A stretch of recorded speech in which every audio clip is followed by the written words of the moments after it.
اللہ الرحمن الرحیم۔ السلام علیکم۔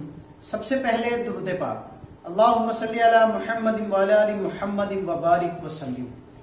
نبی پاک صلی اللہ علیہ وآلہ وسلم کا غار حرا میں جانا اور آپ پر وحی کا نازل ہونا، یہ بڑا ہی مزیدار واقعہ ہے۔ توجہ کے ساتھ پورا دیکھیے گا، اور اگر ہو سکے تو میرے اس چینل کو آپ لوگ سبسکرائب کر لیں تاکہ آپ کو روٹین کے ساتھ اچھی اچھی ویڈیوز دکھا سکوں۔ نبی پاک صلی اللہ علیہ وآلہ وسلم، ان کی ذات پر کروڑوں درود و سلام۔ اللہم صلی علی محمد وعلی آل محمد وبارک وسلم۔ جب نبی پاک صلی اللہ علیہ وآلہ وسلم کی عمر 40 برس کی ہوئی نا، تو آپ کی ذات اقدس میں ایک نیا انقلاب پیدا ہو گیا۔ محبت الہی اور عبادت الہی کا ذوق آپ کو مکی زندگی کی مصروفیات سے نکال کر ایک غار میں لے گیا۔ وہاں آپ اکیلے رہ کر اللہ پاک کی عبادت کرنے لگے۔ کعبہ شریف سے تھوڑی دوری پر واقع غار حرا ہے، تو تھوڑی دوری پر آپ لوگوں نے ماشاءاللہ کئی لوگوں نے دیکھا ہوگا، مگر یہ آپ لوگوں نے دیکھا ہے کہ اس کا فاصلہ کتنا ہے، اس کی اونچائی کتنی ہے، اس میں چڑھنے کے لیے کتنی محنت درکار ہے۔ اس میں آپ کئی دنوں کا کھانا اور پانی لے کر تشریف لے جاتے اور غار کے پرسکون ماحول میں عبادت اور غور و فکر میں مصروف رہتے۔ جب کھانا اور پانی ختم ہو جاتا تو کبھی خود گھر پر آ کر لے جاتے، کبھی حضرت خدیجہ الکبریٰ وہاں پہنچا دیا کرتی۔ آج بھی یہ نورانی غار اپنی حالت میں موجود ہے۔ آپ لوگوں نے دیکھا ہوگا کہ وہاں پر آج بھی نبی پاک صلی اللہ علیہ وآلہ وسلم کی خوشبو آتی ہے۔ وحی کے ابتدائی دنوں میں جب سچے خواب آتے تھے نا، آپ رات کو نیند کی حالت میں جو خواب دیکھتے، بعد میں اس کی تعبیر یوں واضح ہو جاتی جیسے دن کا اجالا اور سورج کی روشنی۔ 6 ماہ اسی طریقے سے گزر گئے۔ رمضان کے مبارک مہینے میں آپ جب معمول کے مطابق غار حرا کی تنہائیوں میں گوشہ نشین تھے کہ ایک رات تمام فرشتوں کے سردار حضرت جبرائیل امین علیہ السلام نے رب کا پہلا روح پرور پیغام آپ تک پہنچایا بصورت وحی۔ پھر کچھ عرصہ وحی نازل ہونے کا سلسلہ بند ہو گیا۔ کچھ عرصے بعد آپ کہیں جا رہے تھے کہ کسی نے یا محمد کہہ کر آپ کو پکارا۔ آپ نے آسمان کی طرف نظر اٹھا کر دیکھا تو حضرت جبرائیل جو غار میں آئے تھے اب زمین و آسمان کے درمیان ایک کرسی پر براجمان تھے۔ آپ پر خوف طاری ہوا، آپ گھر آئے، کمبل کو اوڑا، اور اس وقت یہ آیت کریمہ نازل ہوئی تھی جن کا ترجمہ کچھ اس طریقے سے ہے: اے بالا پوش اوڑھنے والے کھڑے ہو جاؤ، پھر ڈر سناؤ، اپنے رب ہی کی بڑائی بولو اور اپنے کپڑے پاک رکھو اور بتوں سے دور ہو جاؤ۔ چلو اپنے رب کا حکم ملتے ہی آپ صلی اللہ علیہ وآلہ وسلم نے حق کا علم بلند کرنے اور دنیا کو نور توحید سے منور کرنے کا پکا ارادہ کر لیا۔ اللہ پاک کے پیارے نبی صلی اللہ علیہ وآلہ وسلم نے سب سے پہلے خفیہ طور پر ان لوگوں کو اسلام کی دعوت دی جن پر آپ کو اعتماد بھی تھا اور آپ صلی اللہ علیہ وآلہ وسلم کے حالات سے واقف بھی تھے۔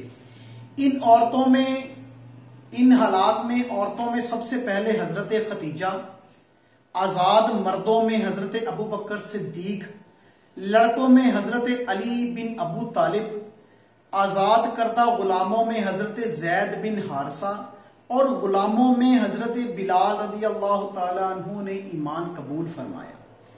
تبلیغ اسلام کا یہ سلسلہ خفیہ طریقے سے کافی دیر جاری رہا۔ جس طرح پیاسا میٹھے اور ٹھنڈے پانی کی طرف لپکتا ہے، ایسے ہی خوش نصیب روحیں دیوانہ وار اس دعوت حق کو قبول کرنے کے لیے لپکتی۔ 3 سال کے عرصے میں مسلمانوں کی ایک جماعت تیار ہو گئی۔ اس دوران آپ دار ارقم میں بھی رہے اور مسلمانوں کی تربیت بھی فرماتے رہے۔ 3 سال بعد آیات نازل ہوئیں۔ اس کا ترجمہ ہے کہ اے محبوب، اپنے قریب تر رشتہ داروں کو ڈراؤ، یعنی کہ جس میں حکم دیا گیا تھا کہ آپ اپنے قریبی خاندان والوں کو بھی اسلام کی دعوت دیں۔ تو آپ نے ایک دن صفا پہاڑی کی چوٹی پر چڑھ کر قریش والوں کو بلایا۔ قبیلہ قریش کے تمام لوگ جب جمع ہو گئے تو اللہ پاک کے پیارے نبی صلی اللہ علیہ وآلہ وسلم نے فرمایا، اے میری قوم، اگر میں کہوں کہ اس پہاڑ کے پیچھے ایک لشکر چھپا ہے جو ان قریب تم پر حملہ آور ہونے والا ہے تو کیا تم میری بات مان لو گے؟ تو سب نے ایک زبان ہو کر کہا کہ ہاں ہاں، ہم آپ کی بات مان لیں گے، کیونکہ آپ صادق اور امین ہیں۔ آپ نے زندگی میں کبھی بھی جھوٹی بات نہیں کہی، آپ نے کبھی بھی کوئی ایسا کلمہ نہیں کہا جو ناحق ہو، لہٰذا ہم آپ کی بات ماننے کے لیے تیار ہیں، کیونکہ ہم نے آپ کو ہمیشہ سچا اور صادق و امین ہی پایا ہے۔ تو آپ صلی اللہ علیہ وآلہ وسلم نے فرمایا، تو پھر یہ میں کہتا ہوں کہ میں تم لوگوں کو عذاب الہی سے ڈرانے کے لیے آیا ہوں۔ اگر تم لوگ ایمان نہ لاؤ گے تو تم پر اللہ کا عذاب آئے گا۔ یہ سن کر تمام قریش والے آپ پر نہایت غصہ ہوئے، آپ کو برا بھلا کہنے لگے اور اس حالت میں وہاں سے ناراض ہو کر چلے گئے۔ ان میں آپ کا چچا ابو لہب بھی تھا، وہ آپ کی شان میں بد زبانی کرنے لگا، یعنی کہ نبی پاک صلی اللہ علیہ وآلہ وسلم کا سگا چچا ابو لہب، جو نبی پاک صلی اللہ علیہ وآلہ وسلم کی شان میں اسی وقت کھڑے ہو کر وہاں پر گستاخی کرنے لگا۔ آپ نے اس وقت تو اس کی گستاخی کا کوئی جواب نہ دیا، لیکن آپ کے رب عز و جل نے اس کی مذمت میں قرآن پاک میں ایک مکمل سورت نازل فرمائی۔ اعلان نبوت کے چوتھے سال سورہ حجر کی یہ آیات نازل ہوئی، جس کا ترجمہ کچھ اس طرح سے ہے، تو اعلانیہ کر دو ہر بات جس کا تمہیں حکم ہے اور مشرکوں سے منہ پھیر لو، جس میں اللہ پاک نے حکم فرمایا ہے کہ کھلم کھلا سب کو دین کی تبلیغ فرمائیے۔ اس کے بعد نبی پاک صلی اللہ علیہ وآلہ وسلم کھلم کھلا دین کی تبلیغ فرمانے لگ گئے اور شرک و بت پرستی کی کھلم کھلا برائی بیان کرنے لگ گئے۔ ایسے ماحول میں تمام قریش بلکہ پورا عرب آپ کے خلاف ہو گیا، آپ کو مختلف قسم کی اذیتیں دینا شروع کر دی، آپ کو اتنا تنگ کیا جانے لگا کہ آپ صلی اللہ علیہ وآلہ وسلم بعض اوقات سوچنے پر مجبور ہو جاتے کہ یہ میرے ساتھ کیوں ہو رہا ہے۔